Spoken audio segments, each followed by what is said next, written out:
Bonjour, bonjour à tout le monde. Bienvenue sur ce nouveau direct organisé par Miroir Social en partenariat avec le cabinet Tandem Expertise.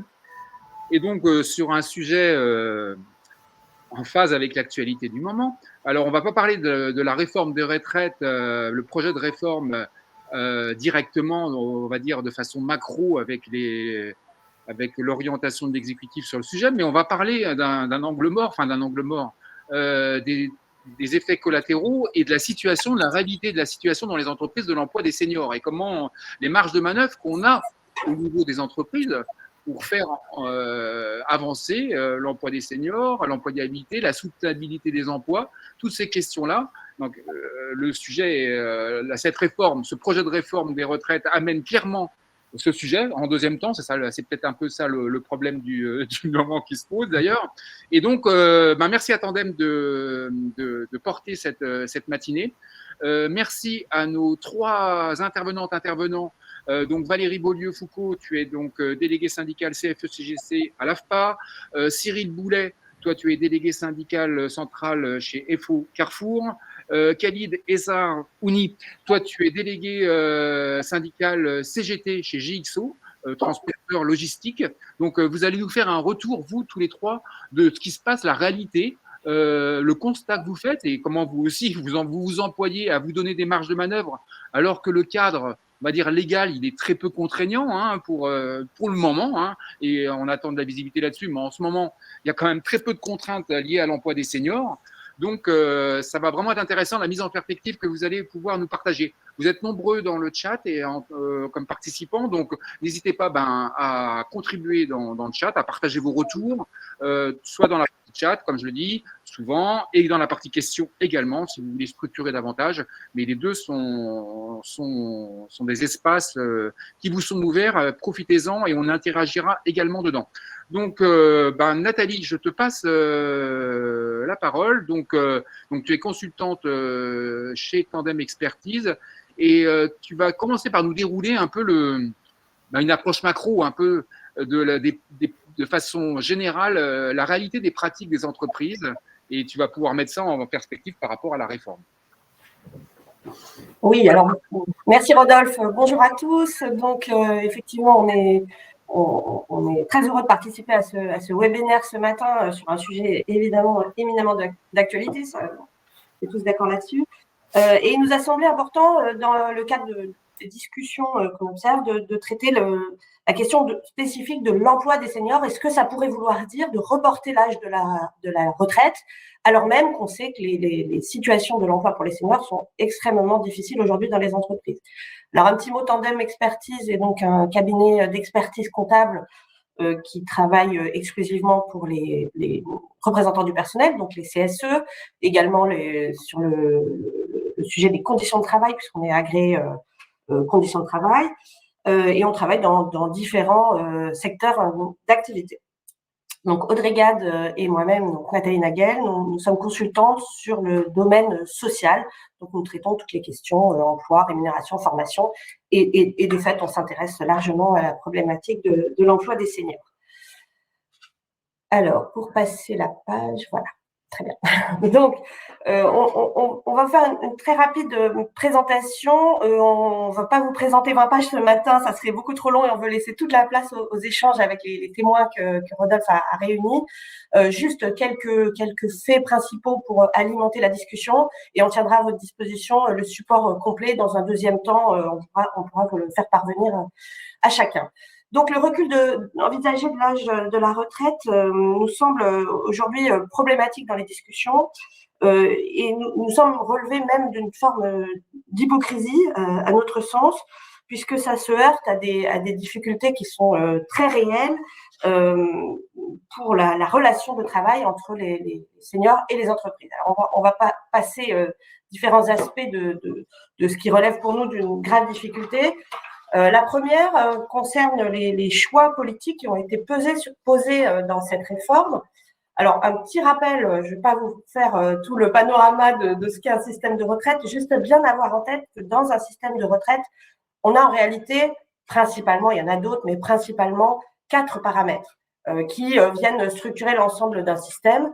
donc le montant des pensions qui sont versées aux retraités, le niveau des cotisations qui sont versées par les entreprises et les salariés, l'âge de départ, l'âge auquel on peut liquider sa retraite, et la durée de cotisation. Et ce qu'on voit aujourd'hui dans cette réforme, c'est un choix politique qui a été posé, il ne nous appartient pas de le commenter, mais en tout cas, on a retenu uniquement 2 indicateurs, l'âge de la retraite et la durée de cotisation, au motif qu'il faudrait faire travailler donc les personnes plus longtemps. Donc ça, c'est une première chose qu'il faut dire, c'est-à-dire qu'on a écarté de fait, par exemple, une réflexion sur le niveau des cotisations versées par les entreprises. Et de fait, ça vient poser du coup la question du maintien dans l'emploi des seniors. Deuxième point qui est problématique, c'est que l'évolution de l'âge de départ va se heurter à des faits démographiques, des considérations démographiques qui sont réelles et qui alimentent aujourd'hui l'inquiétude de tous les salariés par rapport à cette réforme. Le premier est de regarder, donc à chaque fois vous aurez en vert les hommes et en rouge les femmes, regardez ce qu'est aujourd'hui l'espérance de vie en France. Donc elle est aujourd'hui en moyenne de 79 ans pour les hommes et de 85 ans pour les femmes. Est-ce que vous voyez la souris, je pense? Oui, Rodolphe, si je montre quelque chose, tout le monde le voit? Ouais. Moi, je vois pas. De l'autre côté, tu le vois pas? Non, ah d'accord. Bon, donc le graphique de gauche, alors si vous ne voyez pas, je commente, ce sera plus facile. Donc vous avez l'espérance de vie, 79 ans pour les hommes en vert et 85 ans pour les femmes. Et le point qui est très important à relever, c'est qu'on voit que l'espérance de vie, et c'est les courbes de droite, est extrêmement différente en fonction du niveau de vie des personnes. Et on a une différence qui peut atteindre 10 ans, c'est-à-dire entre les personnes les plus pauvres et les personnes qui ont les revenus les plus élevés. On peut avoir 10 ans d'écart sur l'espérance de vie, ce qui vient évidemment percuter ce débat sur les retraites et sur la légitimité de repousser l'âge de départ pour tous. Et le deuxième aspect démographique qui est à relever, le deuxième aspect démographique qui va être à relever est la question de l'espérance de vie en bonne santé. L'espérance de vie en bonne santé est un indicateur qui est réalisé sur enquête et qui démontre qui atteste du fait qu'on n'a pas d'incapacité à une date donnée. Et cette espérance de vie en bonne santé ne progresse pas, elle est équivalente pour les hommes et pour les femmes, et on s'aperçoit qu'elle serait égale au niveau d'âge de départ qui est envisagé par le gouvernement. Ça signifie globalement qu'il ne resterait quasiment plus de temps en bonne santé passé l'âge de départ à la retraite. Donc là encore, un point qui nous semble devoir être montré et qui va impacter largement les conditions de travail dans les entreprises. Enfin, un autre point, un graphique que tout le monde connaît, que vous avez vu partout, mais qui nous semble très intéressant à reprendre, qui est issu du rapport du COR, le Comité d'orientation des retraites, et qui démontre quelle est aujourd'hui la position des personnes qui s'approchent de l'âge de la retraite. Donc, vous avez en bas l'âge, donc on est en 2021, à l'âge de 61 ans ou 60 ans. Vous avez en bleu les personnes qui travaillent encore, en bleu clair les personnes qui ne sont pas en activité, mais sous forme d'inaptitude ou d'incapacité, enfin différents dispositifs. En orange, les personnes qui sont en inactivité, et en bleu, les personnes qui sont au chômage, et enfin, les personnes qui sont à la retraite. Et ce qu'on constate, c'est qu'on a ici une zone très importante qui va atteindre à 61 ans 28% d'une tranche d'âge de personnes qui sont au chômage ou dans différents dispositifs d'inactivité, sachant que dans ces dispositifs, on va même trouver des personnes qui sont sans revenus du tout, qui attendent le moment où ils pourront liquider leurs droits à la retraite. Pour évoquer cette période, on a l'expression qui est extrêmement frappante, que vous pouvez retenir, on parle de sas de précarité. C'est-à-dire qu'entre le travail, donc en bleu, et la retraite, on va avoir une zone là qui peut être très difficile à négocier pour les personnes. On parle donc de sas de précarité. Et on voit bien, quand on voit que ça représente 28%, que c'est une partie extrêmement importante de la population concernée. De fait, dire qu'on va reculer l'âge de liquidation des droits est problématique dans la mesure où on se dit il serait peut-être quand même plus logique de pousser aujourd'hui les entreprises à rendre acceptable le travail des seniors et à le rendre beaucoup plus dynamique, plutôt que de reporter pour tous un âge de départ qui est déjà finalement illusoire.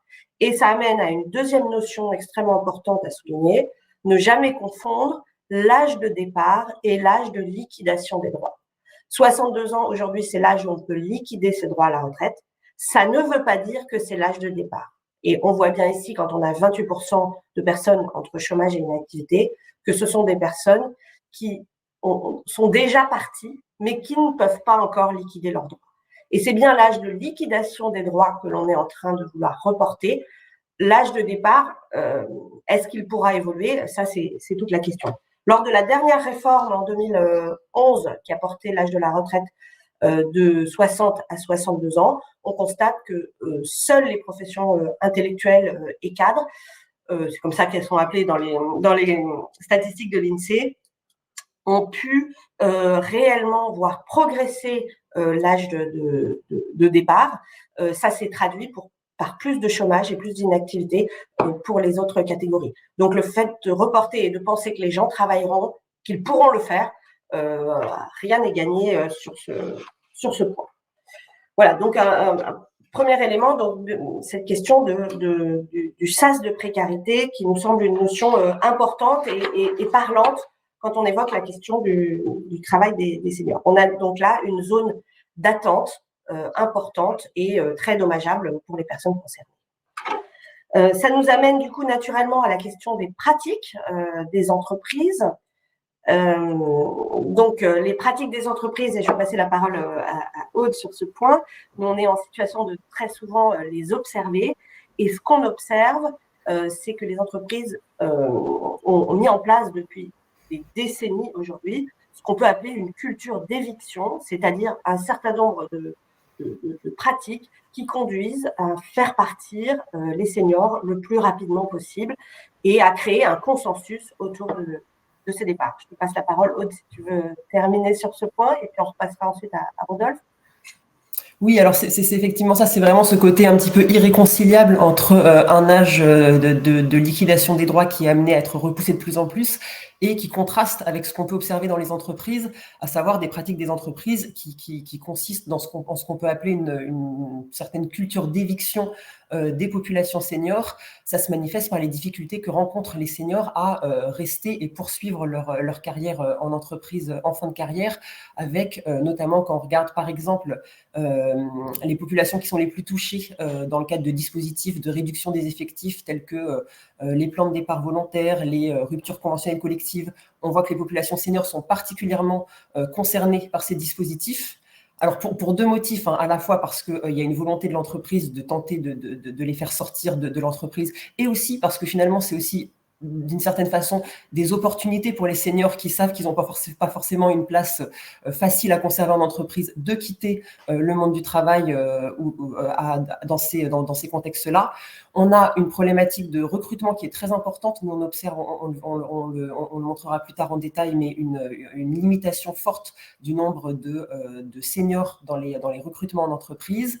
Des politiques RH qui sont peu construites en fonction des problématiques des seniors. Ça se voit dans les politiques de rémunération, ça se voit dans le faible niveau d'accès à la formation pour les seniors. C'est très marqué sur les questions politiques de formation, le moindre accès des populations seniors à la formation. Ça se voit aussi dans les parcours de carrière, avec des seniors qui ont à partir d'un certain âge des parcours de carrière qui sont en stagnation. Ça se voit. Alors après, il y a aussi effectivement une problématique de culture d'entreprise avec des problématiques de lutte aussi contre les préjugés. On a encore tendance à considérer dans les entreprises aujourd'hui que les seniors représentent un coût important pour les entreprises, que les seniors sont peut-être moins adaptables au changement que d'autres populations. Et là, on voit tout l'impact qu'il y a à travailler non seulement sur la situation des seniors, mais aussi sur les préjugés en fait tout simplement qui existent en entreprise. Et puis au-delà des préjugés, si on veut pouvoir maintenir les seniors en emploi plus longtemps, ce qui va être absolument nécessaire dans le cadre de mise en place d'allongement de la durée du travail. Évidemment, il va falloir travailler sur la question des conditions de travail, c'est-à-dire qu'à la fois, il faut pouvoir en tant qu'entreprise, considérer qu'il est souhaitable que les seniors restent dans l'entreprise, mais il faut aussi que les salariés eux-mêmes puissent se projeter, c'est-à-dire qu'on prenne en compte leurs besoins spécifiques en termes de conditions de travail, qu'on prenne en compte les problématiques de pénibilité. Donc ça veut dire par exemple pour les seniors être en mesure d'aménager des temps, des rythmes, des horaires, des charges de travail liées à leur capacité à des moments de vie où en plus on a potentiellement des contraintes en termes de conciliation vie pro, vie perso, qu'on commence à prendre en compte un petit peu mieux peut-être pour les populations, par exemple dans le cadre de la parentalité, mais pour ce qui est des seniors, de la problématique des aidants par exemple, on est encore loin du compte. Et puis également des enjeux RPS avec des seniors qui, parce que ils ont du mal à trouver leur place en entreprise, ont des problématiques RPS, par exemple, de perte de sens au travail liées à un manque de reconnaissance, à un manque de capacité à évoluer, à se former, etc.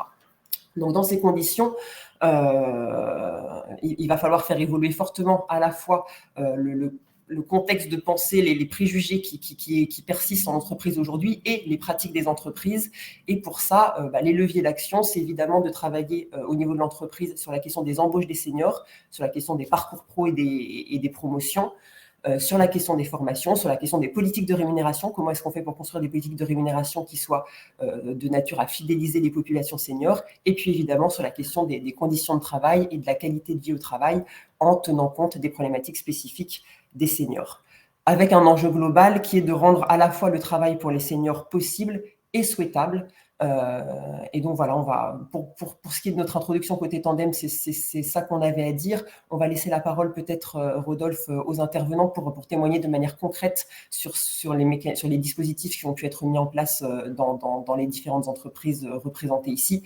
Et puis on reviendra après avec des petites présentations de ce que nous aussi on peut observer dans le cadre de nos missions sur les différents champs de la politique RH à destination des seniors. Merci Aude, tout à fait. C'est bien le but de l'exercice. Donc, justement, nos intervenantes et intervenants vont illustrer ce que tu viens de dire et illustrer aussi la problématique qui a été posée par Nathalie globale, la problématique globale.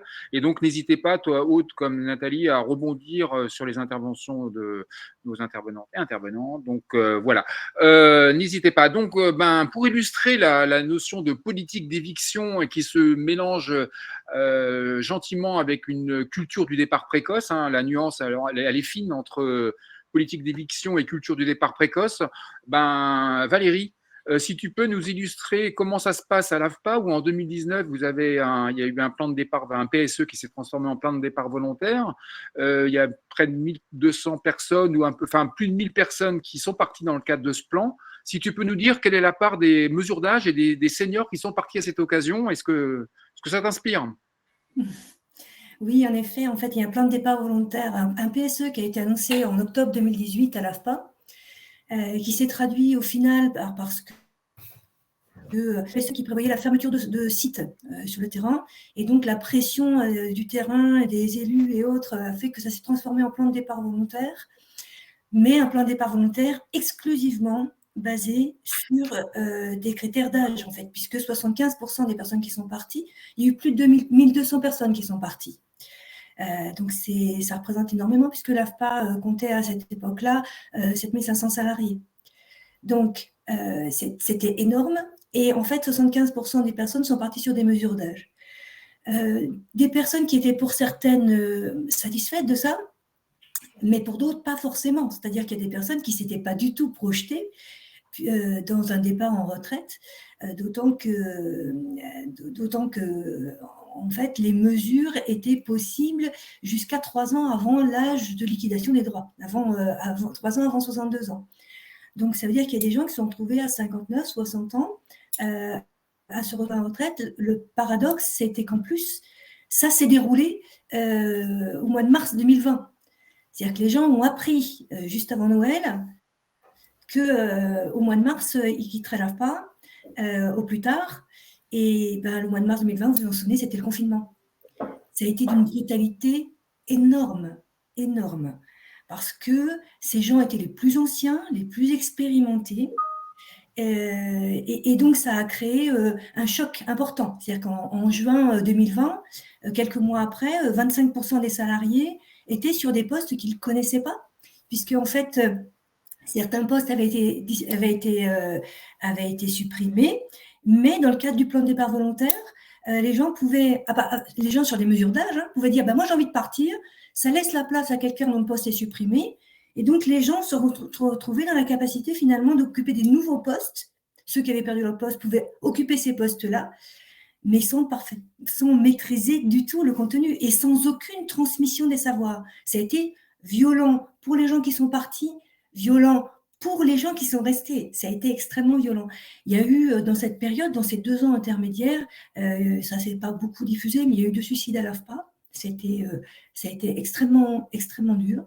Et c'est d'autant plus un gâchis qu'à la CFE-CGC, on avait proposé dès 2016 un plan de départ volontaire. Alors c'est vrai que c'est un peu original de la part d'un syndicat, mais bon, on considérait, au vu de la situation, qu'il y avait vraiment matière, l'AFPA était en train de bouger, et on pouvait proposer des départs volontaires pour 800 personnes et de pouvoir, de ce fait, recruter 400 personnes. Mais du coup, on aurait repéré à la fois les métiers, on aurait favorisé les réels départs volontaires, et puis on aurait pu accompagner la transmission des savoirs. Et là, du coup, ça n'a pas du tout été le cas, et ça a été un chamboulement terrible, une désorganisation terrible. Et une perte vraiment forte de savoir-faire. Valérie, si tu peux nous préciser le coût de ce plan de départ. Impressionnant. 148 millions d'euros directs. Alors, pour vous donner une idée, 148 millions d'euros, le chiffre d'affaires annuel de l'AFPA, c'est environ 700 millions d'euros. Ça représentait plus de 115 000 euros par personne. Et dans le même temps, les autres salariés n'avaient pas été augmentés depuis 10 ans. Donc, ça vous dit aussi la dureté du dispositif. Merci Aude. Et ça nous rappelle bien que effectivement les moyens ont été mis pour juger de la hauteur de ces moyens, mais que des personnes qui étaient des seniors qui étaient pas enclins dans la tête à vouloir partir initialement, face à cette carotte, sont partis. Il ne faut pas oublier que l'AFPA est un EPIC, c'est-à-dire c'est un établissement public industriel et commercial, que l'État est majoritaire au conseil d'administration de l'AFPA, donc c'est l'État qui a financé ça. Merci pour cet éclairage de l'État responsable, employeur responsable. Cyril, alors Cyril, toi tu es donc délégué syndical FO chez Carrefour, et Carrefour depuis 2018 enchaîne des plans de départ volontaires, des RCC, si tu peux toi aussi nous illustrer, alors a priori les seniors pèsent moins dans les plans de départ, mais leur poids n'est pas neutre. Est-ce que ça amène, vous, en tant qu'organisation syndicale, d'avoir des seniors qui demandent à partir ? Alors, tout à fait. Alors, moi, j'aime bien le terme qui a été abordé tout à l'heure de culture d'éviction généralisée, parce que c'est effectivement ce qu'on constate, nous, chez Carrefour, mais aussi on le constate dans beaucoup d'entreprises, effectivement, actuellement, avec effectivement ce qu'on évoquait tout à l'heure, c'est-à-dire ce paradoxe entre la réforme qui est proposée par le gouvernement et cette hypocrisie effectivement qu'on constate nous par rapport à ça, et avec la réalité qu'on vit au quotidien dans nos entreprises. Alors nous, concernant Carrefour, effectivement, depuis 2018, il y a eu un grand nombre de restructurations dans un grand nombre de corps de métier. Ce qu'on constate, c'est qu'aujourd'hui, ce qu'on appelle les congés de fin de carrière, qui sont proposés dans ces mesures d'accompagnement à ces tranches d'âge de salariés, ça correspond à peu près, en tout cas, à 15 à 20% des effectifs qui souscrivent à ces congés de fin de carrière, puisque c'est sur la base du volontariat. Mais comme vous comprenez que le volontariat se transforme très rapidement, on va dire, de manière très, très voilà, un peu, on va dire, on leur dit qu'en fait, il y a un chemin, voilà, mais que entre la mobilité interne et la mobilité externe, il y a vraiment un grand écart, puisque quand on regarde effectivement les propositions qui peuvent être faites pour ces salariés seniors en termes de mobilité interne, on constate souvent que c'est le néant. Donc voilà, donc nous, c'est à peu près entre 15 et 20% des salariés qui sont, pour ces salariés de plus de 55 ans et plus, qui souscrivent à ces mesures d'accompagnement. Alors, assez paradoxalement, c'est que forcément, nous, ces salariés, on les rencontre quand ils sont concernés en proximité. Et ce qu'on constate, c'est que entre le choix qui leur est fait de rester en interne, qui est très restreint, et les mesures d'accompagnement externe, souvent le salarié, par défaut, on va dire, hein, préfère souscrire effectivement à ces mobilités externes. Et quand on suit, en fait, dans le temps, ces salariés sur les projets qu'ils ont dans le cadre de ces mesures d'accompagnement, on constate des belles réussites. C'est ça qui est dingue, c'est-à-dire que on constate des réussites de salariés qui rentrent dans des processus de création d'entreprise, pardon, ou de changement d'activité par le biais des formations qui leur sont proposées et financées dans le cadre de ces plans. Et souvent, ils s'épanouissent. Donc, ils s'épanouissent alors qu'ils auraient pu même s'épanouir au sein de l'entreprise et continuer à transmettre leur savoir, qui est une richesse quand même et une valeur, créateur de valeur ajoutée, bien évidemment, pour l'entreprise à moyen et à long terme. Alors, la question, c'est effectivement pourquoi ces politiques RH dans l'entreprise, très court-termiste et très calculé autour de budgets, voilà, vraiment une espèce de réflexion autour effectivement de comment on peut faire gagner de l'argent à l'entreprise, alors même que ces salariés, ils ont encore beaucoup à apporter grâce à leur savoir. Et du coup, ce qu'on peut constater, c'est que cette transmission de savoir à moyen et à long terme, elle engendre effectivement des carences, hein, souvent des carences au fur et à mesure du temps de compétences. Voilà. Donc ce qui est bien dommageable.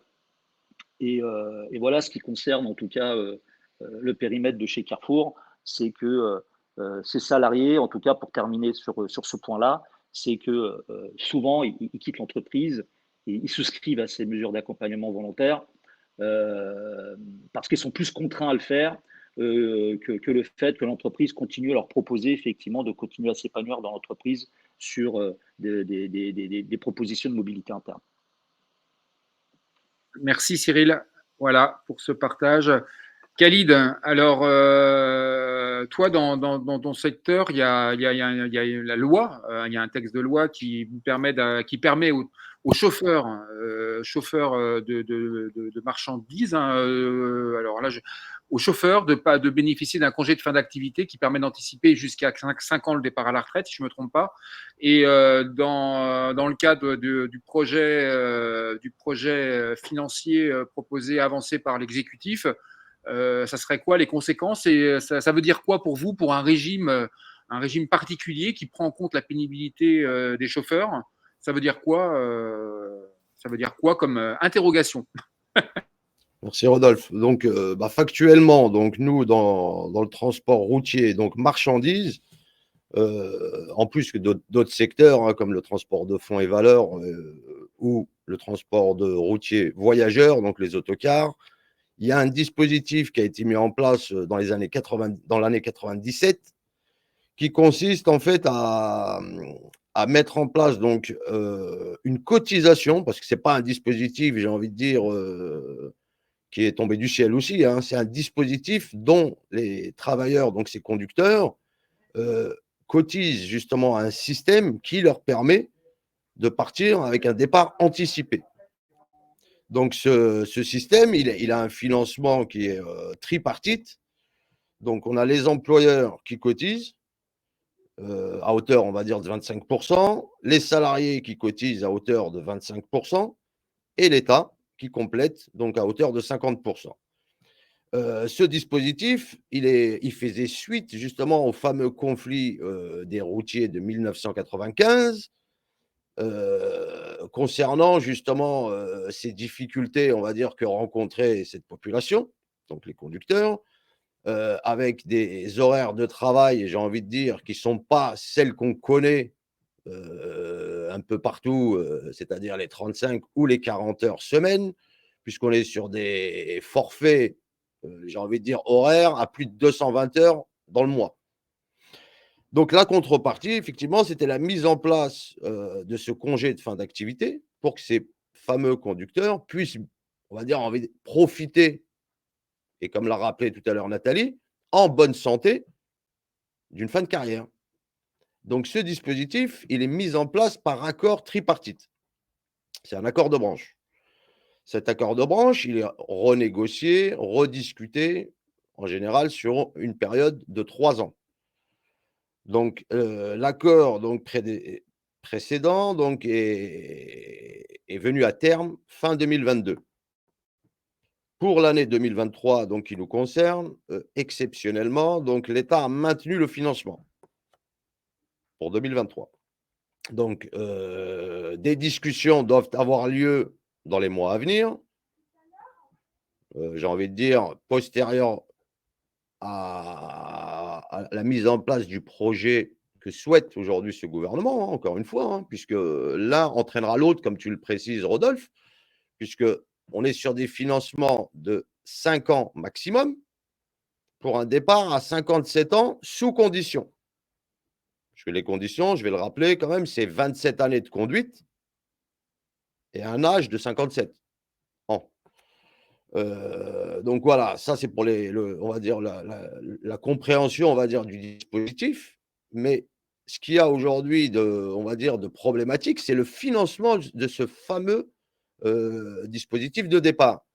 Puisque aujourd'hui, nous avons une population qui est actuellement en pension, j'ai envie de dire. Et comme l'accord prévoyait un financement de 5 ans, on va dire, si malheureusement cette réforme venait à passer, qui prendrait en charge les 2 années supplémentaires? Puisque l'âge de départ serait automatiquement repoussé à 64 ans. Donc ces fameux pensionnés, on peut les appeler comme ça, actuels, ils sont pas neutres, hein, on parle quand même de 2200 conducteurs qui partent chaque année, hein. Donc depuis 1997, il y en a quand même pas mal. Après, il y en a qui sont arrivés en retraite depuis. Mais j'ai envie de dire, c'est pas neutre. On parle quand même de potentiellement un peu plus de 10 ou 12 000 conducteurs qui demain ne savent pas qui c'est qui les rémunérera et sur quel financement. Donc les négos, effectivement, doivent intervenir dans les mois à venir. On a sollicité, nous, à plusieurs reprises, les ministères, que ce soit des transports ou du travail. On n'a pas eu j'ai envie de dire, de réponse claire et précise, mais on a des écrits aujourd'hui qui nous ont été envoyés donc, par le ministère du Transport, nous disant qu'ils prennent le sujet effectivement au sérieux, que des discussions vont avoir lieu et qu'ils y participeront. Mais on n'en sait pas plus aujourd'hui. On ne peut pas aujourd'hui, j'ai envie de dire, comme le font certains, puisqu'on a certains, j'ai envie de dire, journaux spécialisés qui, en gros, disent que le CFA ne sera pas, on va dire, impacté par cette fameuse réforme. Mais bon, aujourd'hui, textuellement et factuellement, ce n'est pas ce qu'on a dans les textes. Merci Khalid. Et après, voilà, je vais juste rajouter un petit sujet, Rodolphe, c'est que nous, ce qui avait été négocié donc, dans ces textes, dans ces fameux accords de branche, c'est qu'on a une contrepartie d'embauche obligatoire. Ça veut dire pour un départ en congé de fin d'activité, on a une embauche d'un conducteur. On appelle ça, on ne dit pas un conducteur, on dit un cotisant. C'est écrit comme ça. Donc voilà, donc nous, l'articulation, en fait, elle sert, on va dire, à toutes les parties. Puisque le système, on va dire, se pérennise parce qu'on a un départ pour une arrivée. En plus, j'ai envie de dire, vu le nombre d'heures et pour la sécurité routière, ça a du sens aussi. Donc voilà, on est dans l'attente, en fait, d'une fameuse potentielle négociation qui devrait intervenir dans les plus brefs délais. Merci. Parfait, merci pour la précision sur les recrutements, la contrepartie en termes de recrutement. Ça me permet de faire la transition avec sur les symptômes, un peu, enfin bon, la réalité dans les entreprises, sur l'angle des embauches. Et une fois qu'on les embauches, la capacité à recruter des seniors, des entreprises, et une fois qu'on les a recrutés, et la capacité à faire évoluer professionnellement la notion de parcours professionnel pour ces seniors, est-ce que ça recouvre une réalité? Est-ce qu'il y a des parcours où il y a l'absence totale de parcours? Valérie, là-dessus, vous avez une particularité à l'AFPA et que j'ai découvert en encadrant avec toi, c'est que vous recrutez en fait des des deuxièmes parties de carrière, sur la partie des formateurs qui représentent 3000 salariés, hein, vous recrutez des deuxièmes parties de carrière, donc des seniors quelque part, ou des pré-seniors, hein, que vous allez ensuite former, qui ont avant tout une expertise métier, que vous allez former à l'approche à être formateur, mais avant tout, c'est des experts métiers. Et il y a une problématique qui se pose chez vous, et je vais te laisser le développer bien mieux que moi, c'est vous recrutez en deuxième partie de carrière donc des seniors, mais ensuite il y a une problématique de stagnation et d'évolution de ces formateurs qui s'essoufflent à ne pas progresser et sur des voilà. Oui, en effet, c'est une problématique spécifique, mais qui s'inscrit dans une problématique particulière aussi, qui est que, comme l'AFPA est un EPIC, le nombre de CDI et de CDD à l'AFPA est déterminé dans le cadre du projet de loi de finances. Donc, le nombre ne peut pas être dépassé quoi qu'il arrive.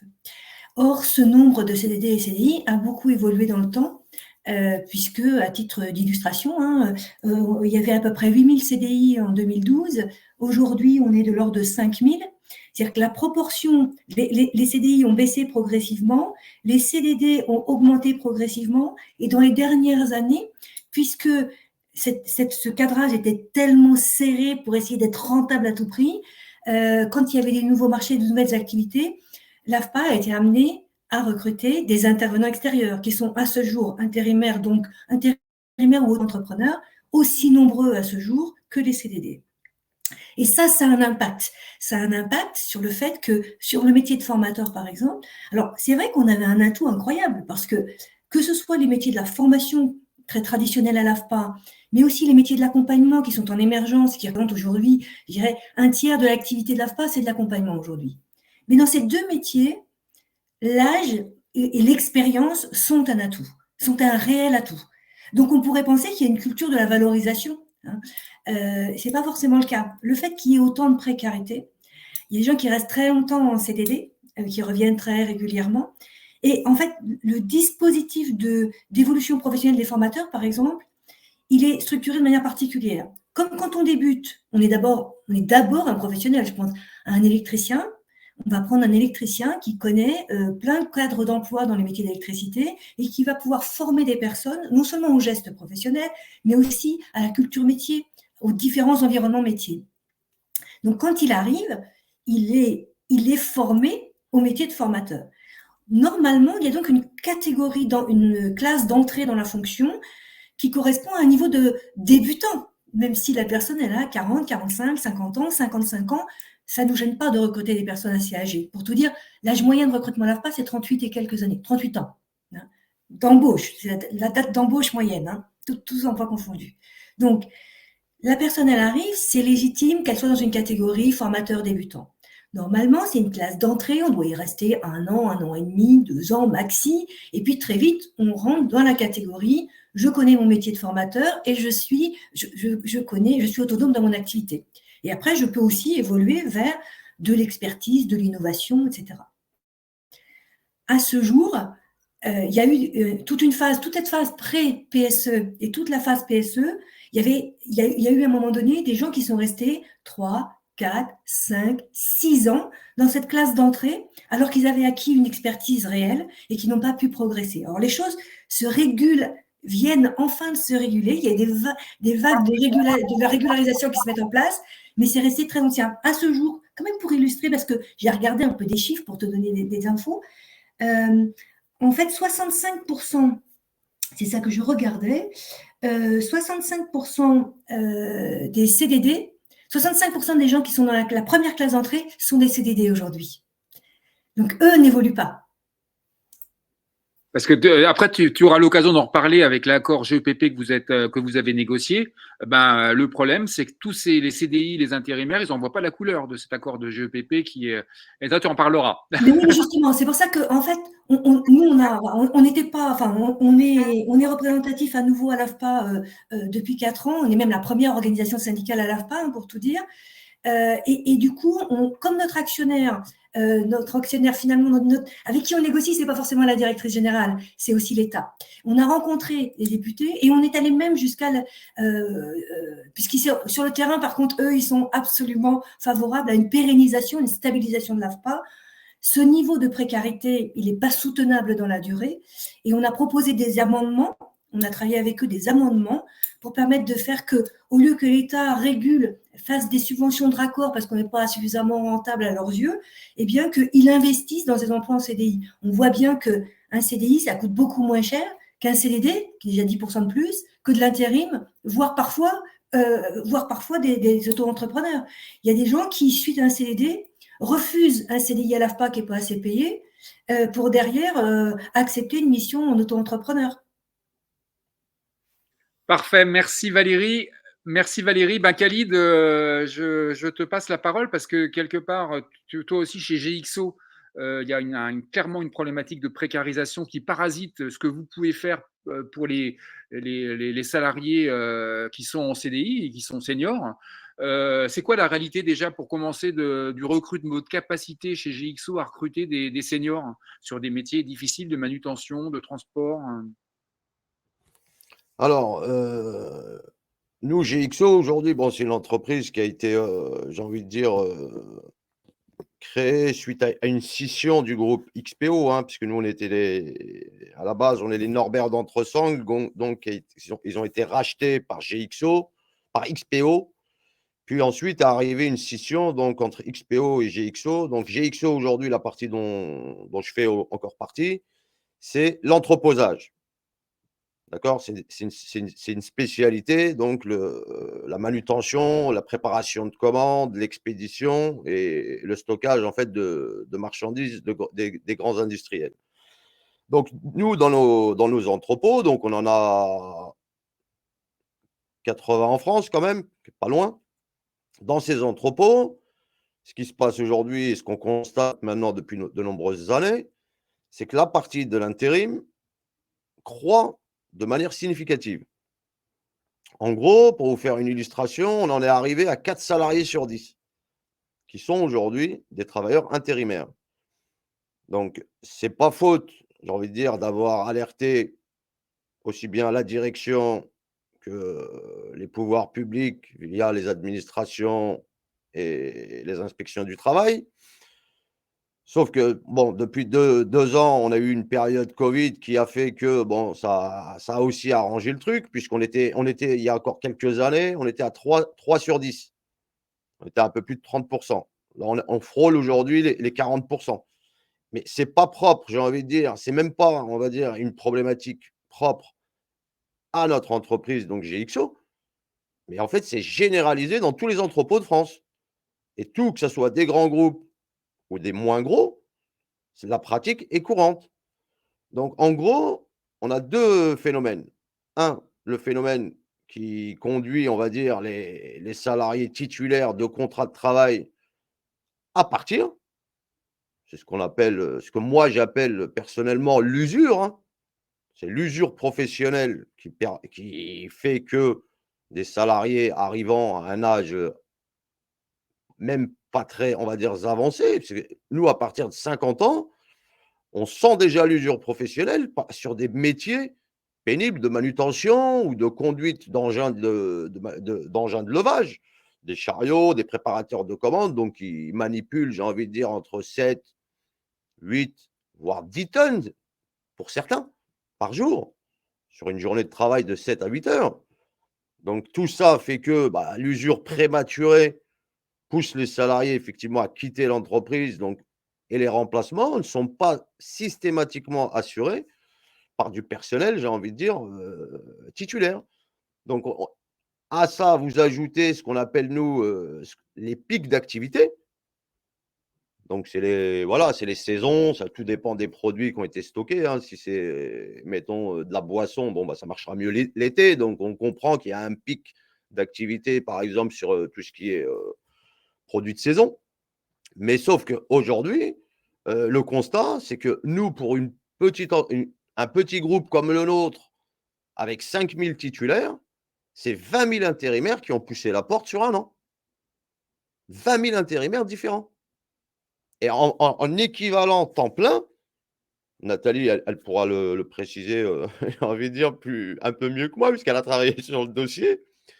C'est plus de 3000 salariés intérimaires pour 5000 embauchés. Et c'est vraiment intéressant. C'est juste incroyable. Donc, ces salariés-là, effectivement, c'est ceux qui vont être positionnés sur les travaux, les plus pénibles, déjà. Et 2, c'est ceux qu'on ne reconnaît pas aujourd'hui, quelque part. Donc, derrière, il y a tout le travail, vous me direz, des organisations syndicales qui, elles, œuvrent pour la titularisation de ces fameux contrats précaires.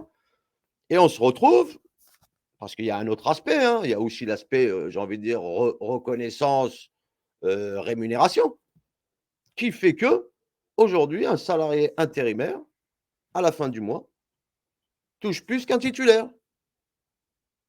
Donc, on a le double effet qui se coule, en fait. On a l'intérimaire, en fait, qui est, lui, travailleur précaire, mais des fois, qui arrive à refuser la titularisation, puisque, de facto, ça va le faire, on va dire, entre guillemets, gagner moins d'argent pour la fin du mois. Et derrière tout ça, on a tous ces fameux départs de salariés, j'ai envie de dire, qui arrivent sur des périodes physiques où ils n'en peuvent plus, en fait, parce qu'on a les 3-7, donc le travail décalé, les heures supplémentaires, j'ai envie de dire conjoncturelles, structurelles, et derrière la pénibilité qu'on connaît. Khalid, je me permets d'intervenir là. Merci pour ton lien entre les salariés en CDI qui peuvent être seniors, pré-seniors, enfin vraiment exposés à l'usure, et le phénomène le cercle qui n'est pas vertueux de remplacement avec les intérimaires et les contrats précaires. Si tu peux nous étayer et nous préciser ce que ça représente les inaptitudes chez GXO ou plus largement dans la branche. Tu me disais qu'a priori les chiffres étaient convergents quels que soient les acteurs. Et c'est quoi les inaptitudes et ça se traduit par quoi une inaptitude dans ton secteur? Alors, les inaptitudes, pour vous faire une petite illustration, bon, qui est pas flatteuse, on va dire ça comme ça. En 2020, on a tenté de négocier ce qu'on appelait un accord handicap. Donc, par rapport à ça, donc on a demandé un diagnostic étayé, chiffré, donc du nombre de travailleurs reconnus travailleurs handicapés. Et on a demandé à savoir le nombre de salariés actuels, le nombre de salariés année par année, 2018, on a demandé 2017, etc., etc. Et on s'est aperçu qu'en 2018, c'était 52 travailleurs handicapés qui avaient été licenciés pour inaptitude contre 3 embauches. Donc, on a mis un terme à la négociation, puisqu'effectivement, c'était un accord qui devait juste, on va dire, quelque part, donner un chèque en blanc à l'entreprise, puisqu'il n'y a aucune politique aujourd'hui clairement établie pour maintenir dans l'emploi ni les travailleurs qui ont été usés par leur travail, encore une fois, l'usure professionnelle, mais au contraire, on a réellement l'impression, aujourd'hui, nous, c'est une impression, qu'on se débarrasse des salariés qui ont été brisés par le poids des années. Tout simplement parce que, encore une fois, on parle de seniors, mais chez nous, dans les métiers d'entreposage, on a des seniors qui n'ont même pas 40 ans. Puisqu'ils ont 20 ans ou 20 et quelques années de manutention, ils arrivent à l'âge de 40 ans, qui ne pourront plus travailler, c'est terminé. On n'en parle plus. Et pourtant, ils ne sont pas seniors, on va dire, entre guillemets, dans l'appellation ou par rapport au diagnostic de l'âge. Ils n'ont pas 55 ans, mais c'est des salariés qui devraient être amenés à être formés sur d'autres postes, qui pourraient être amenés à, je ne sais pas moi, même sur des passerelles. Voilà. Mais aujourd'hui, ce n'est pas l'intérêt des employeurs, en fait, de garder des salariés, entre guillemets, ce n'est pas mes termes, mais c'est celle qu'on entend, improductifs. Entendu. Merci Khalid. De toute façon, tu vas avoir l'occasion d'y revenir sur ce que vous êtes en train de négocier, parce que vous êtes en train de négocier quelque chose là-dessus, et donc tu vas avoir l'occasion de rebondir de revenir là-dessus. Aude, si tu veux intervenir pour illustrer peut-être un peu les premiers témoignages qu'on a eus. Oui, je vais peut-être juste repartager notre présentation. On va vous montrer quelques éléments qu'on a pu voir nous à travers certaines de nos missions. Alors en anonymisant les données, bien sûr, mais pour que vous puissiez avoir des données sur ce qu'on voit, nous, quand on accompagne les CSE dans les entreprises. Alors, on va regarder effectivement déjà la question du recrutement. Ici, donc sur le recrutement, il y a deux choses en fait. Il y a la manière dont les seniors vivent leurs éventuels passages sur le marché du travail, donc en recherche d'emploi. Donc ça, on n'a pas de vision, nous, en direct côté Tandem, parce qu'on accompagne les CSE dans les entreprises, mais quand même, il y a quelques études qui sont faites, notamment une récente qui a été faite en 2021 par Pôle emploi avec l'APEC. Donc ça concerne uniquement la population cadre, mais ça donne quand même une vision des choses. Sur le graphique en haut à droite, vous avez la manière dont les salariés seniors, donc la senior, c'est à partir de 55 ans ici. Donc effectivement, il y a toujours une question de à quel niveau on place la seniorité. Souvent, c'est 45 ans qu'on en parle dans les entreprises, ce qui est quand même pas si âgé que ça. Là, sur cette enquête-là, ils ont regardé les plus de 55 ans. Et donc, sur le marché de l'emploi, une grande partie des 55 ans et plus qui sont en recherche d'emploi. Vous avez 25% qui répondent plutôt oui, 61%, je ne vois pas très bien les chiffres, mais je crois qu'ils répondent tout à fait oui, qui estiment que l'âge est un facteur défavorable à leur recherche d'emploi. Chez les 60 ans et plus, c'est encore plus marqué.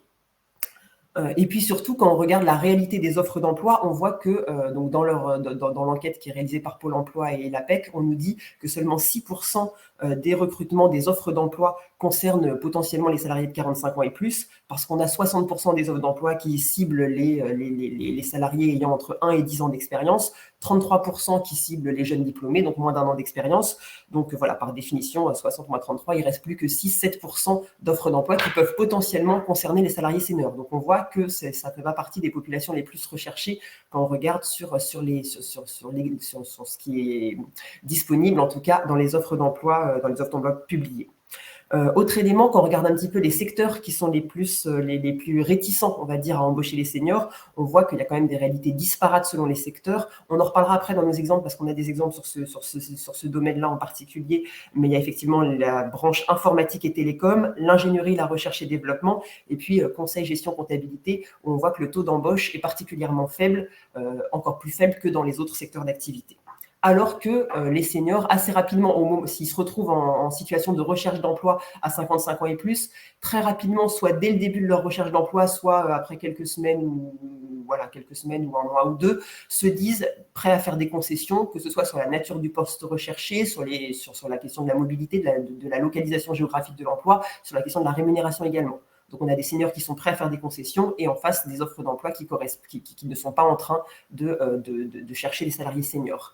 Nous, ce qu'on peut voir, donc, une fois qu'on est dans l'entreprise, quand on regarde le niveau de recrutement de seniors, on vous a mis un exemple de graphique à droite où vous voyez, donc c'est sur les salariés qui ont été recrutés en 2021 par tranche d'âge et par catégorie professionnelle. Donc, vous avez une barre par catégorie professionnelle et puis une barre sur le total général. Et vous voyez que la part des 55-65 ans est très faible. Là, on a en tout, donc ce n'est pas en pourcentage, c'est en nombre. Vous avez en tout 21 salariés sur plus de 400 salariés en tout, presque 500 salariés.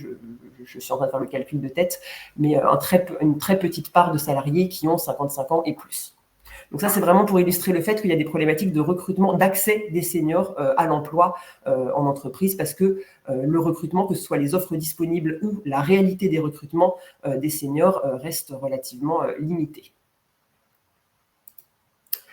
Sur la question des parcours professionnels et des promotions, donc là aussi, on peut vous illustrer à partir d'un exemple qu'on a vu dans nos missions. Donc, on vous a mis là en représentation graphique 2 pyramides des âges.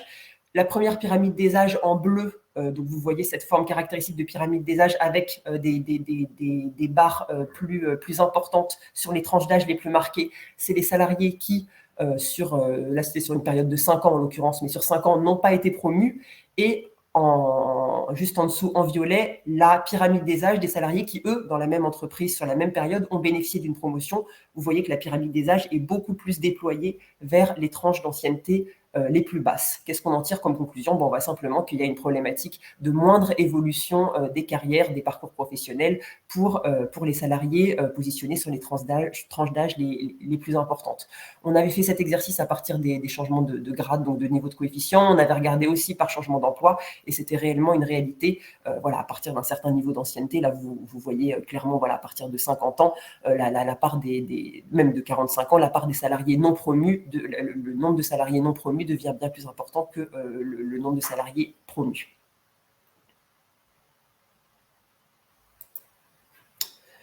Sur la question de la formation, donc là aussi, on a des données très claires, à la fois en général dans les données qui sont réalisées auprès de l'ensemble des entreprises, là par exemple par la DARES. Alors c'est des données un peu anciennes, on n'a pas trouvé de données formalisées au niveau de la DARES plus récente, mais des données 2016.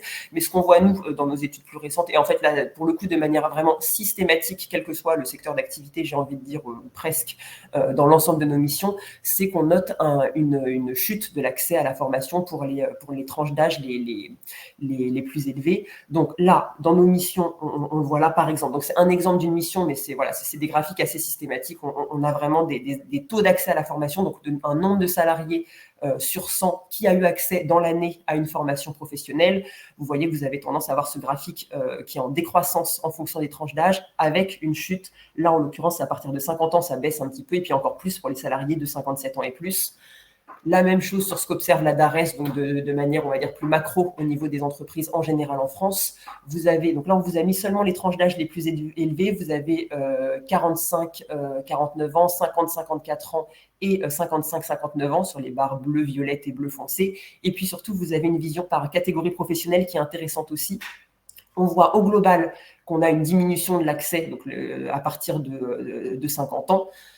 Et puis par catégorie professionnelle, c'est intéressant de voir aussi. Vous avez pour les cadres un taux qui chute un petit peu plus tard, mais qui est vraiment qui chute de manière brutale à partir de 55 ans.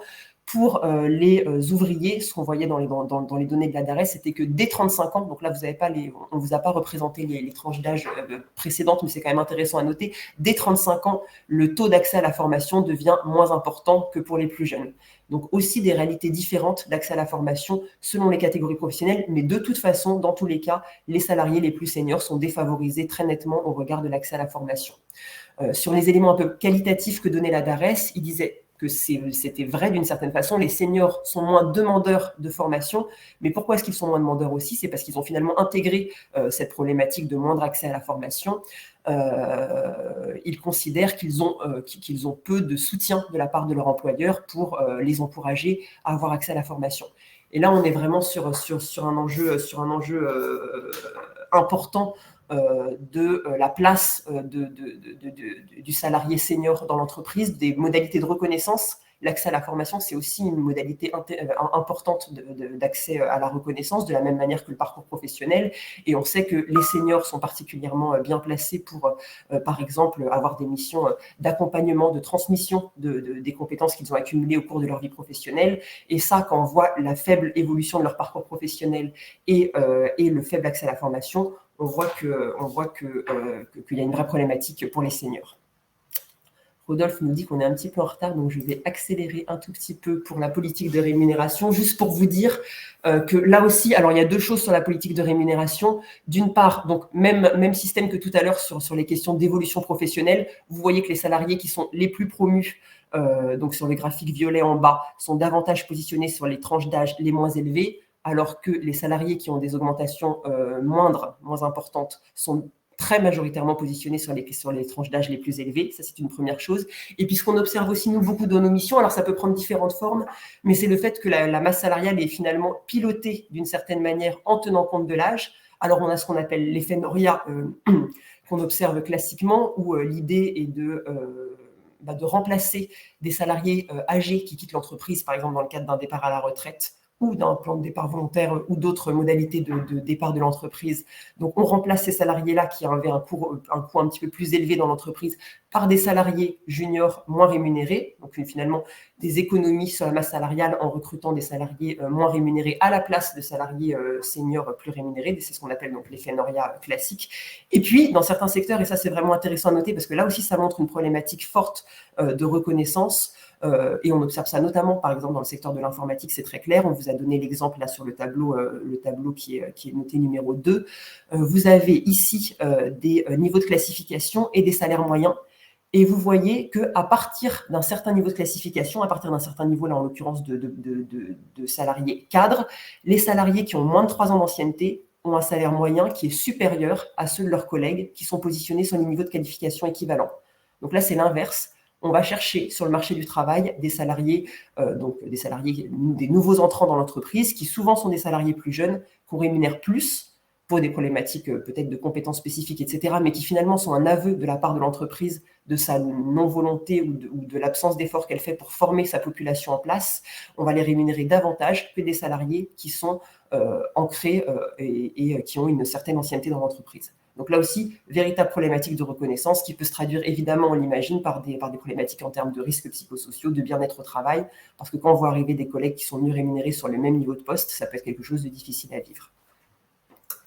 Merci beaucoup, Aude, pour c'est éclairant. Effectivement, la source de RPS, elle est claire là.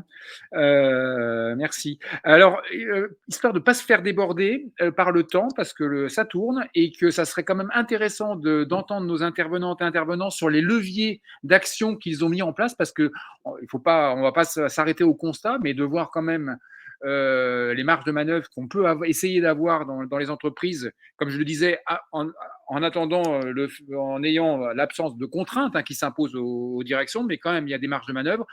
Mais avant ça, rapidement, par contre, Cyril, je t'ai pas donné la parole sur. On le voit dans le chat, la problématique. Alors, ça concerne peut-être moins Carrefour, mais la problématique de la précarisation des contrats courts et des contrats d'intérim qui parasitent, qui percutent, et le lien qu'il y a avec la pénibilité et l'emploi des seniors, il est étayé dans le chat. Et toi, chez Carrefour, quelle est la réalité des inaptitudes des salariés des salariés cassés? C'est quoi cette réalité chez Carrefour? Tout à fait. Alors, moi, j'ai les mêmes. En fait, ce qui est assez marrant, c'est que s'il fallait qu'on compile nos bilans sociaux, on aurait les mêmes courbes, hein. Donc, déjà, ça, c'est assez dingue. Moi, je souhaiterais revenir sur ce qu'a dit Khalid tout à l'heure, parce que nous, on a une particularité dans le groupe Carrefour. Bon, c'est 70 000 salariés, c'est une quarantaine de sociétés avec effectivement plusieurs centaines de métiers différents. Et en l'occurrence, nous, on a aussi les métiers de la supply chain, hein, avec plusieurs entrepôts à travers la France. Ce qu'il disait, je souhaitais moi revenir sur ce qu'il a dit, parce que je vis exactement, en tout cas, les mêmes tendances, c'est-à-dire avec une volonté effectivement d'aller plus sur des embauches en intérim qu'effectivement contractualiser à durée indéterminée des contrats de travail. Et on connaît les raisons en réalité. Alors, ça serait trop long de revenir là-dessus aujourd'hui, mais en tout cas, ça mériterait en tout cas peut-être un webinaire spécial sur les métiers de la supply chain. Moi, alors donc concernant les inaptitudes. Alors, nous, ce qu'on constate en tout cas sur nos bilans sociaux, c'est que depuis maintenant de nombreuses années, c'est que c'est assez paradoxal, c'est-à-dire que d'un côté, effectivement, quand on regarde les données CARSAT, on peut se rendre compte qu'effectivement les taux d'accidentologie ont tendance à baisser ces dernières années grâce aux mesures de prévention qu'on met en place, effectivement, ces corps de prévention, grâce aussi aux accords d'entreprise qu'on négocie en entreprise, qui sont liés forcément aux accords nationaux interprofessionnels et dans lesquels nous, après, on est amené à négocier. Mais de l'autre côté, ce qu'on constate, c'est que sur les inaptitudes, on a de plus en plus effectivement d'inaptitudes lourdes et de plus en plus tôt, hein. Donc ça, c'est le phénomène qu'on rencontre. Mais pourquoi? Alors, quand on commence à analyser ça avec effectivement en cadre du dialogue social et du paritarisme en entreprise, c'est que d'un côté, on constate tous une volonté des entreprises d'augmenter leur taux de productivité, hein, sur des métiers qui sont souvent comment dire, exigeants en pénibilité. Et donc, ce qui veut dire aussi que si on a des inaptitudes qui interviennent, des inaptitudes lourdes qui interviennent avant 55 ans, ça veut dire qu'il faut aussi s'occuper de la pénibilité des salariés qui vont arriver dans la pénibilité de plus en plus tôt. Donc tout ça, ça nous oblige forcément à négocier, en tout cas à revendiquer, nous, en tant qu'organisation syndicale, des demandes autour de ces situations-là. Mais force est de constater que côté entreprise, on a, dès qu'on commence à vouloir effectivement discuter des reclassements, parce que ça, c'est la grosse difficulté qu'on a dans des situations d'inaptitude, parce que d'un côté, on a des inaptitudes qui peuvent être totales au poste de travail, et puis ensuite on a ce qu'on appelle des inaptitudes partielles, où effectivement l'employeur a une obligation de reclassement, de formation, etc. Et là, ça devient tout de suite très, très, très compliqué.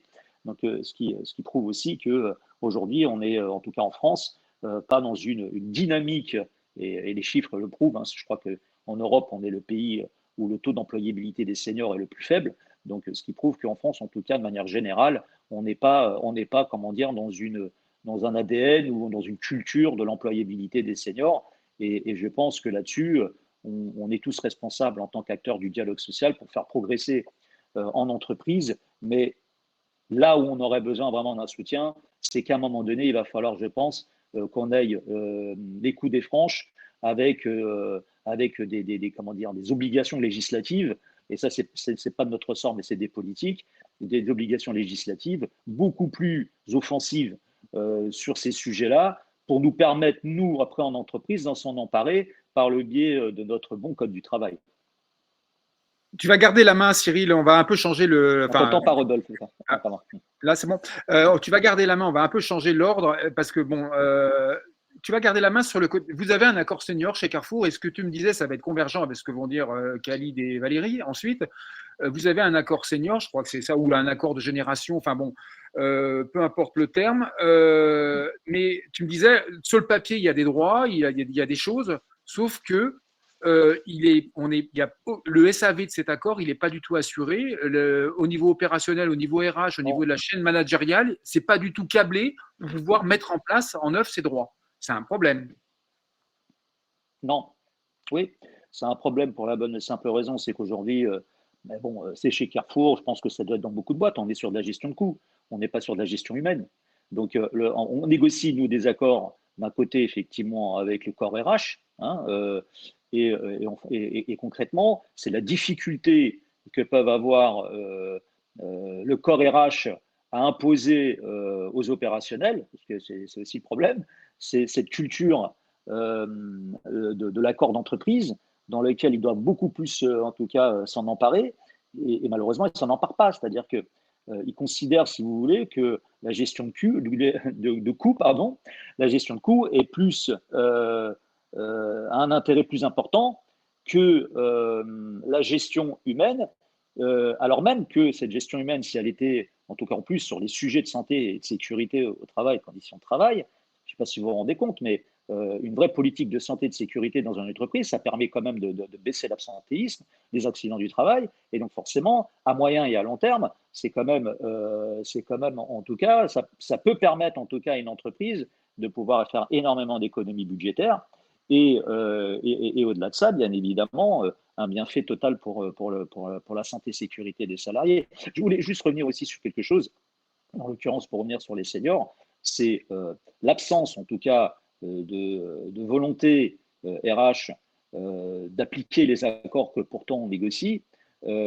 Souvent, il y a un sujet, je crois que c'est Aude tout à l'heure qui évoquait tout à l'heure la souffrance au travail et les risques psychosociaux, mais c'est un sujet qui est quand même important pour les seniors, c'est que souvent, le manque de reclassement, ça pousse en tout cas, ça amène les salariés à se retrouver dans des situations de placardisation. En plus, comme vous le savez, c'est complètement illégal dans notre pays, hein, c'est du pénal, et malgré tout, on préfère souvent dire à un salarié, voilà, tu as une fiche de poste, un contrat de travail, et puis on ne le reclasse pas parce qu'il y a une nécessité de le reclasser en fonction d'un certain nombre de choses, et puis on le laisse là sur un poste de travail où effectivement, petit à petit, il est sans activité. Donc ça, c'est encore plus grave parce que souvent, effectivement, on évoque les sujets de burn-out qui sont liés en tout cas des productivités exponentielles qu'on demande aux salariés, mais il y a aussi des situations de burn-out où les salariés, souvent, ils n'ont pas de travail parce qu'on ne leur en donne pas. Et c'est aussi grave que des salariés qui sont, en tout cas, en situation de productivité importante. Parfait, Cyril. Valérie, donc à l'AFPA, vous avez négocié un ambitieux accord GEPP et que vous avez signé en septembre. Est-ce que vous envoyez la couleur dans la ligne de l'intervention de Cyril? Est-ce que vous commencez à y en voir la couleur? Parce qu'a priori, il y a plein de choses. Alors, si tu peux nous faire un panneau, tu ne vas pas rentrer dans les détails, mais les mesures clés qui concernent des seniors et les conditions de sa mise en place, comment tu les vois? Alors, ce qui est intéressant, et on y tenait beaucoup quand on a négocié cet accord, c'est qu'on n'a pas dissocié une politique senior d'une politique globale de gestion des emplois et des parcours professionnels. Et avec deux éléments clés pour nous, c'était la question de l'accompagnement permanent des mobilités. C'est-à-dire que quand un salarié sait… D'abord, l'idée, c'était d'avoir de la lisibilité sur quels sont les outils que je peux utiliser pour évoluer professionnellement. Et puis, quand on a la possibilité régulièrement, quand on le souhaite, de pouvoir évoluer et que l'entreprise accompagne ça, quelque part, ça crée une culture dans l'entreprise qui fait que personne n'est abandonné au cours du chemin et que du coup, on peut continuer à être formé, à évoluer, y compris en fin de carrière. Donc ça, c'était important et il y a des outils à l'intérieur qui le permettent.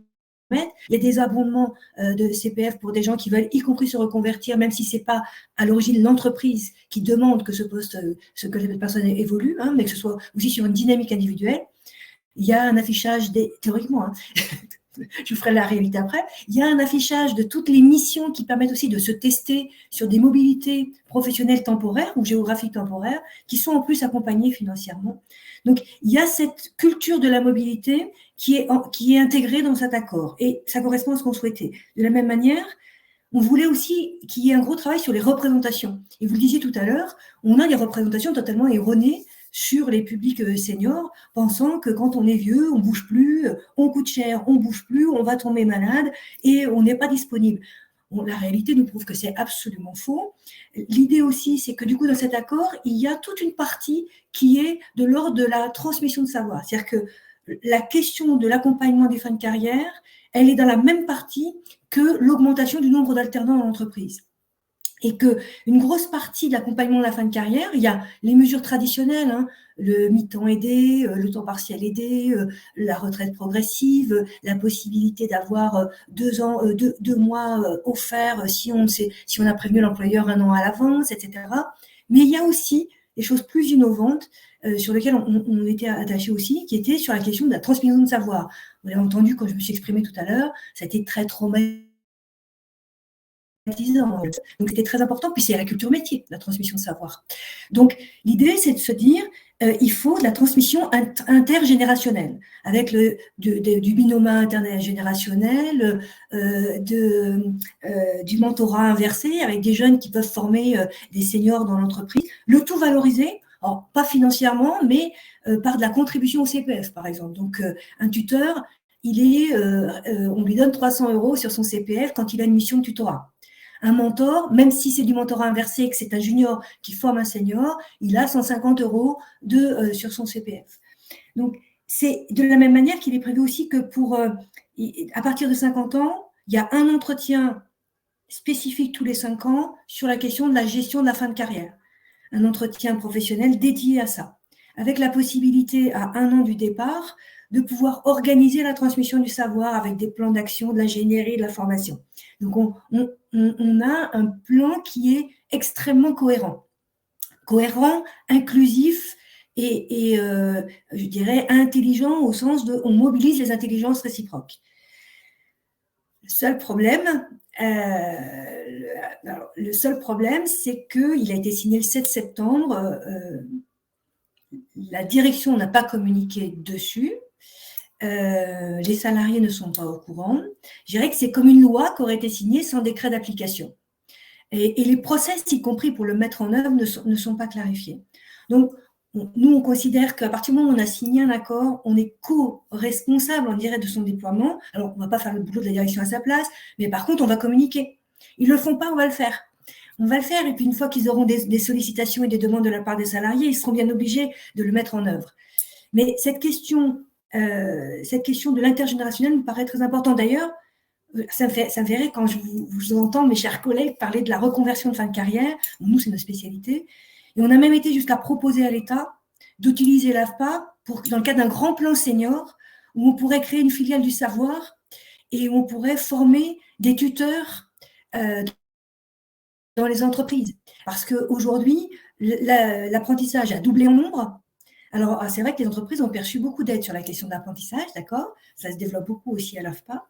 Mais alors, le tutorat et sa mise en œuvre restent quand même à interroger. Et on a, nous, ce savoir-faire, on pourrait très bien venir en contributeur pour accompagner la formation des tuteurs.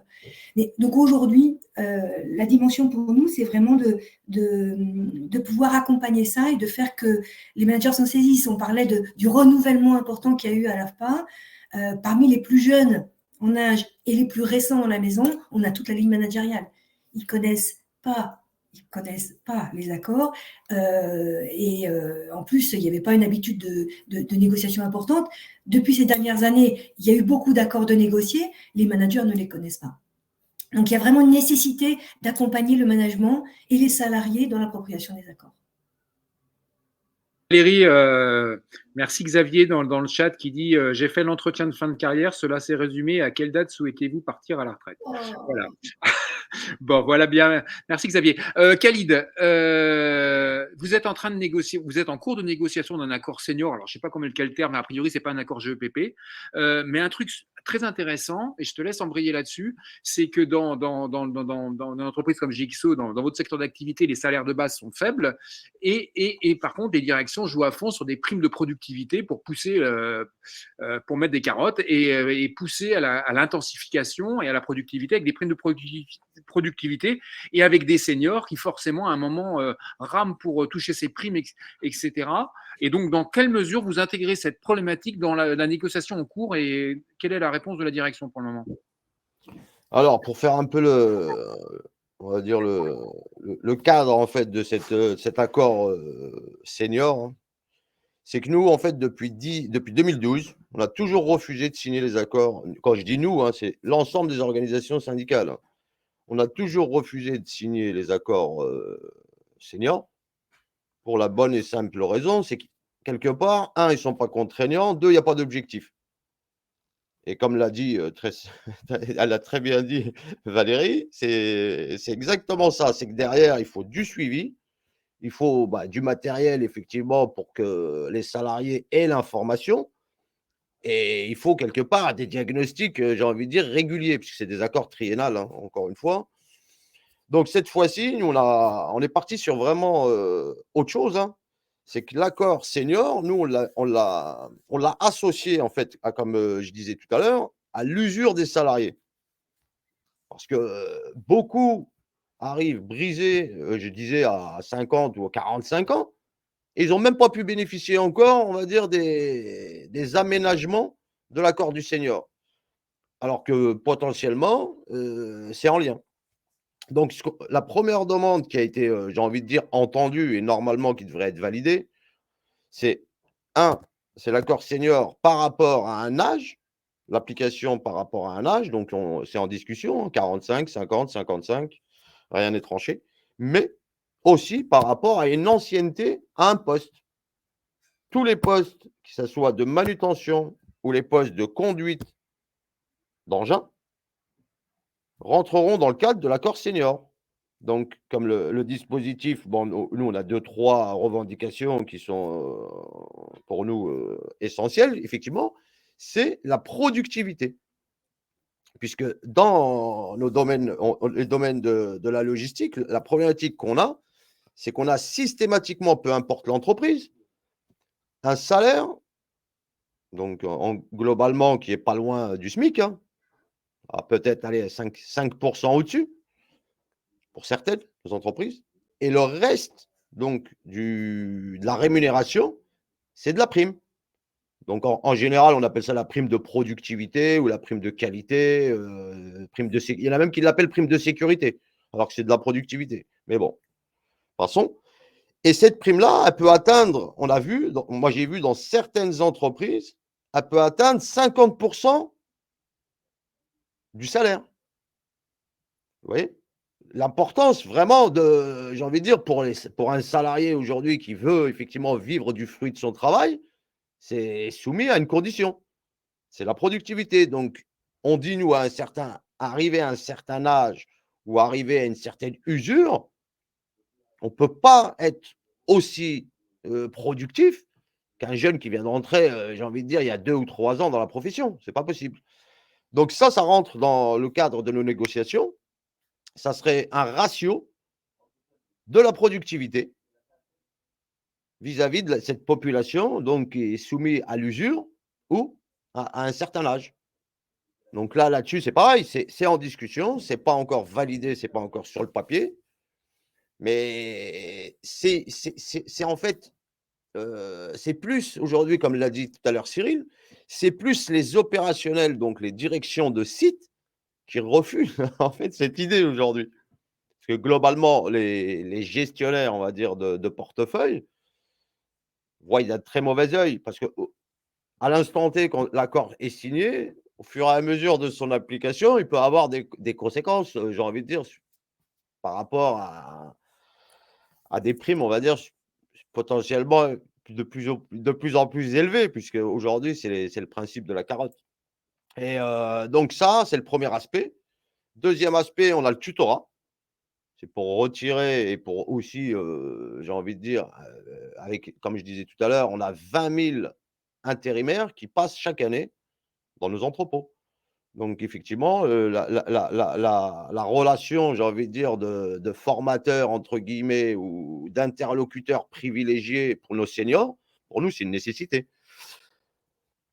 Ensuite, bah, on a aussi le dernier axe, c'est pour la formation et l'évolution professionnelle. Moi, je me rappelle dans les années, 90, bon, c'est pas si vieux que ça, hein. Dans les années 90, sur les contrats de travail, on avait un article qu'on appelait l'évolution professionnelle. L'employeur s'engageait à ce que les salariés évoluent dans l'entreprise. S'ils le souhaitent, encore une fois, hein, c'était pas. Mais aujourd'hui, on est en 2022 ou 2023. Est-ce qu'il y a encore des contrats de travail avec ces articles? Bah, je ne crois pas qu'il y en a beaucoup.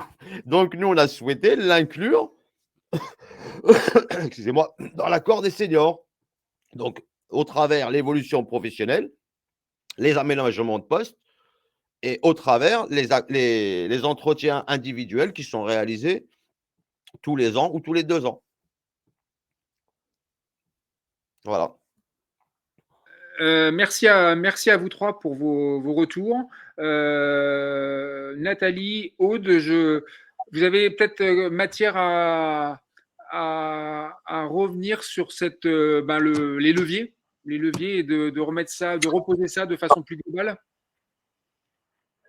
Oui, alors on va essayer d'être rapide pour finir à l'heure annoncée.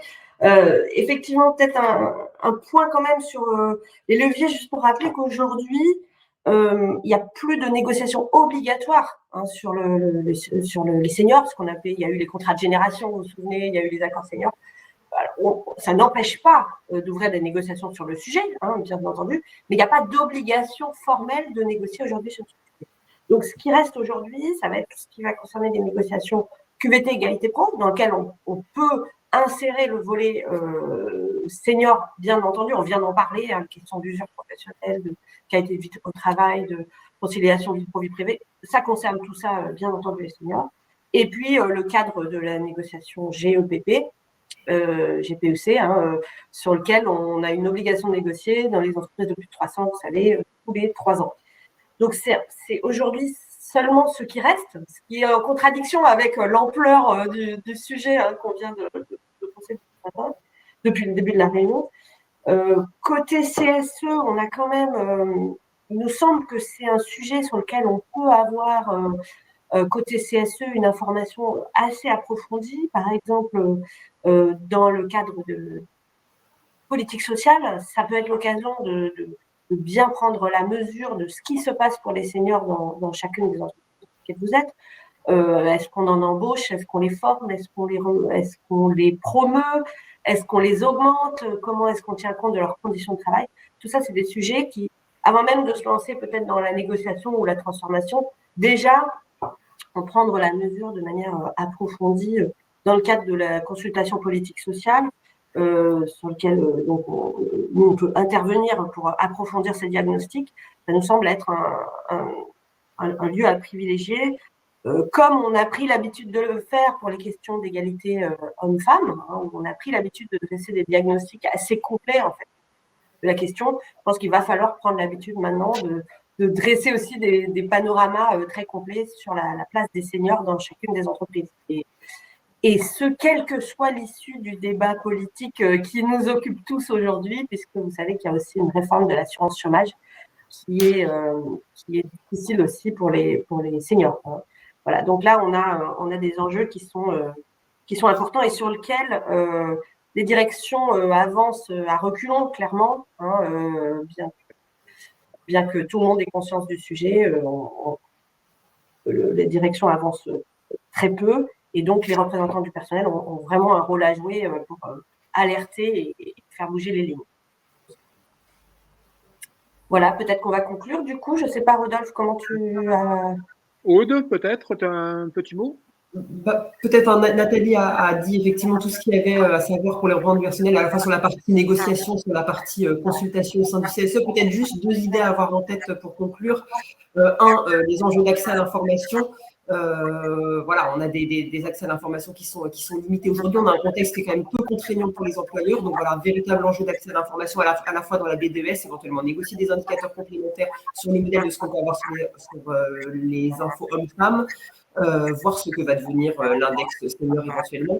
Et puis, deuxième enjeu, c'est vraiment ce qu'illustrait très bien Valérie et Khalid notamment, sur la question de changer un petit peu de logique de fonctionnement quand on discute de la place des seniors en entreprise, pour passer d'une logique qui est centrée aujourd'hui sur l'anticipation des départs et la préparation des départs des salariés de l'entreprise, à une logique beaucoup plus axée sur le maintien d'un cadre de travail, de conditions de travail qui permettent aux seniors de se projeter dans l'entreprise aussi longtemps que nécessaire. Parfait. Merci Aude. Un petit mot de conclusion. Alors, au regard des mobilisations en cours et de la réalité de vos entreprises respectives, un petit mot de conclusion, Valérie, Khalid et Cyril, rapide. Hein. Valérie, allez. Alors oui, en conclusion, ça dit bien qu'en fait, négocier des accords, c'est aussi s'assurer qu'on a les moyens de faire des contrôles sur les indicateurs de suivi. Ça permet aussi de porter la parole et d'avoir une autre parole dans l'entreprise. C'est-à-dire que la mobilisation actuelle par rapport à la retraite, je pense qu'elle nous montre à quel point le fait d'avoir un contre-pouvoir syndical, quel qu'il soit, et chacun trouve le syndicat qui lui convient le mieux, ça c'est parfait. Mais ce contre-pouvoir syndical lui permet à la fois de construire et d'être un garde-fou. D'être un garde-fou et dans une démarche à la fois construite, structurée, permanente et dans le temps, et qui n'oublie personne. Je pense que c'est aussi une leçon par rapport à ça. Les seniors sont une richesse. Pas oublier aussi qu'on peut faire des bilans de compétences en fin de carrière, parce que construire son projet de fin de carrière et de retraite, c'est pas du luxe. Et préparer sa retraite, c'est pas du luxe aussi, parce que les retraités ont une activité très forte dans la vie sociale en France. Il y a beaucoup d'associations qui fonctionnent grâce à des retraités. Et la meilleure façon d'être en bonne santé après la retraite, c'est de l'avoir bien préparé. Merci. Merci Valérie. Rapidement, Khalid et Cyril, sans vous mettre. Allez, Khalid. Oui, pour conclure, hein, moi, je pense qu'effectivement, hein, cette réforme est arrivée dans une période, en réalité, qui n'a pas été préparée actuellement. Quand on parle d'une réforme brutale, c'est qu'aujourd'hui, les salariés ne sont pas prêts. Ils ne sont pas prêts à travailler 44 ans dans ces conditions. C'est uniquement ça. Et ils ne sont pas capables de travailler 44 ans dans ces conditions. Donc, après, je veux bien qu'on parle de régimes spéciaux, mais c'est un peu simple. Quand vous avez des salariés qui doivent soulever, je ne sais pas, entre 8 et 10 tonnes par jour pendant 44 ans, il faut m'expliquer comment ils vont faire. Vous voyez, on parle de pénibilité, de points, d'indices, machin, ceci, cela. Donc, les points d'indice, c'est jamais rétroactif. Hein. Donc, ceux qui ont fait ça depuis 20 ans, ils ne vont pas être exclus de travailler encore 22 ans. Vous voyez, toutes ces choses-là c'est pour ça que les salariés aujourd'hui, les travailleurs, ils sont mobilisés et ils se positionnent fermement contre cette réforme, parce que quand on dit qu'elle est injuste, c'est pas que des mots, c'est que ça va pas être réalisable. Donc, comment, encore une fois, on parlait de problème de financement, mais ça va au-delà de ça. C'est tout le système, en fait, de la sécurité sociale qui va être mis en péril. Donc, quand ils nous parlent d'équilibre d'une caisse, Moi, ce n'est pas cette caisse-là moi, qui me fait peur. C'est toutes les autres. On a aujourd'hui, nous, 1000. Non, l'IPRIAC. Dans l'IPRIAC, c'est l'incapacité à la conduite. C'est tous ceux qui ne peuvent plus conduire, en fait, par année. On en a 2300 qui sortent par an, des conducteurs de poids lourds et d'autocars. 2300 par an. Et Dieu sait que dans le transport routier de voyageurs, donc dans les autocars, souvent, c'est des métiers d'appoint, donc c'est du plus. Donc, malgré qu'ils soient retraités, avec des petites retraites, ils continuent à conduire. Merci. OK. Donc, pour vous montrer où on veut aller, en fait, le modèle qu'on nous donne. Parce qu'on a même eu l'information que l'État veut mettre en place des passerelles, des fonctionnaires pour aller pallier au manque de conducteurs routiers dans le voyageur. C'est un décret qui a été paru, ça. Il existe déjà. Entendu. Merci Khalid. Merci. Cyril, rapidement. Oui, rapidement. Bon, déjà, merci pour m'avoir invité à ce webinaire. Il me permet de s'exprimer. Je pense que ce débat il a été plus riche que ce qu'on entend dans les médias. Hein. En tout cas, je pense que ça mériterait effectivement que dans les médias, on ait un peu plus de culture d'entreprise et d'expliquer réellement effectivement la vraie situation des citoyens dans le monde de l'entreprise. La priorité, concrètement, ce n'est pas l'augmentation de la durée de la cotisation. La priorité, c'est d'urgemment travailler sur la pénibilité des seniors, enfin, en tout cas des métiers d'emploi, et l'employabilité des seniors. Et c'est là-dessus qu'il faut œuvrer et travailler de manière législative et ensuite dans les entreprises et dans les branches. C'est la priorité. C'est trop facile, si vous voulez, de dire on ne s'occupe pas de ces sujets et on va uniquement sur la durée des cotisations. Voilà ce que j'avais à dire. Merci. Parfait. Parfait, merci Cyril. Et donc, merci à Tandem. Alors, Tandem, vous remettez, on remet le couvert ensemble le 9 février avec une suite sur le même, enfin, sur la déclinaison. Le fil et la pelote peut être longue à dérouler, mais le 9 février, avec Tandem Expertise, toujours, cette fois, on va parler des indicateurs de suivi. On en a un peu parlé, mais comment vraiment axer sur les conditions de travail et comment on peut suivre les indicateurs de suivi sur des conditions de travail des seniors pour vraiment rentrer dans des logiques de prévention. Donc ça, c'est le 9 février. Vous allez recevoir l'invitation au début d'après-midi.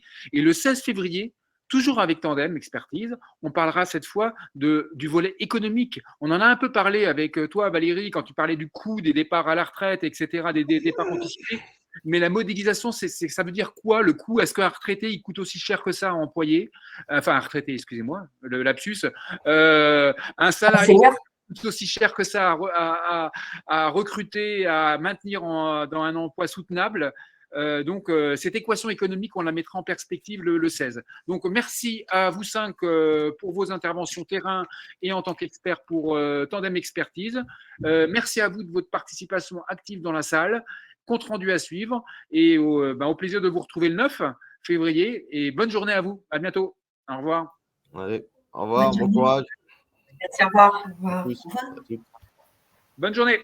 Je coupe.